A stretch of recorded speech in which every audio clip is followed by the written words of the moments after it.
এইভাবে ডিম কষা খাতে যে এত পরিমাণের মজা হবে মই তো ধারণাই করবে পারোনি। তো যাই হোক, আসসালামু আলাইকুম প্রিয় ভাই বোনেরা, কেমন আছেন সবাই? এই যে কয়েকটা ফার্মের মুরগির ডিম নিয়ে বসছে ওটা ডিম কষা করার জন্য। যে তার আগে যেটা করা লাগবে, এটা নিয়ে নিয়েছে পেঁয়াজ আর গুঁড়া ঝাল আর স্বাদ মতো লবণ দিয়ে হাত দিয়ে ভালো করে ডলে নেওয়ার পর এই ডিমগুলো ভাঙে দেওয়া। আর এই ডিমগুলো হলো বাপের বাড়ির থেকে আনা, যেহেতু ভাইয়ের ঘরে মুরগির ফার্ম আছে। সেই মুরগির খামারের ডিম আর কয়েকদিন হচ্ছে দেখে এই ডিমের কুসুমগুলা আনা ইয়েও হয়ে গেছে। আর এই ডিম কষা এইভাবে রান্না করার পর এত মজা হয়েছিল মুই ভাবতে পারিনি। তো যাই হোক, এই যে এটা ঘরের ভিতর মুই ডিমগুলো ভালো করে নাড়ে চাড়ে নসর নিয়ে তারপরে একটা ঢেকে নিন পলিথিনের ভিতর। এই পলিথিনের কাগজ করে এই ডিমগুলো ভাপ বাঁধলে এক নাও লাগবে না পলিথিনের কাগজটা। আর ছোটবেলা থেকে তো শুনে এসেছি যে মা ও দাদিরা কয় যে ডিমত নাকি রসুন খাওয়া যায় না। ওই জন্য তখন থেকে হারাও ডিমত রসুন খাই না, এমনি ডিমের তরকারি রান্না করি।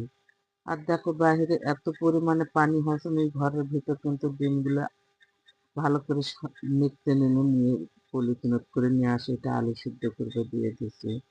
আর এইভাবে কিন্তু আলু সিদ্ধ করে ডিম কষা জীবনেও করনি, আজকে প্রথম করলো।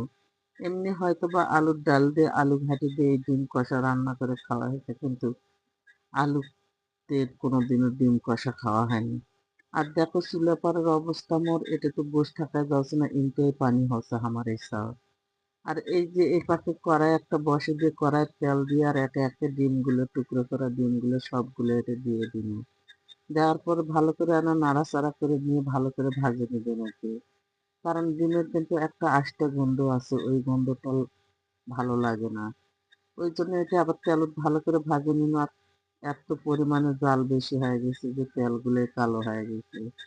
তো যাই হোক, কি আর করার আছে, এই তেলতে দিয়ে দিন পেঁয়াজ কুচি গুলো আদা ভাজা করে নিয়ে দিয়ে দিন পানি।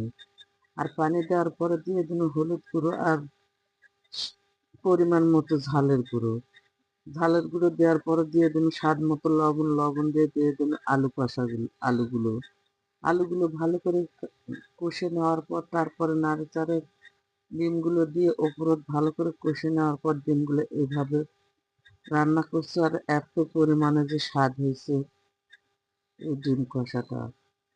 তো যাই হোক, আপুরা ভাইয়েরা অনেক কষ্ট করে ভিডিও বানায়। যদি ভালো লাগে অবশ্যই একটা করে লাইক কমেন্ট দিতে ভুলবেন না। আর এইভাবে আপুরা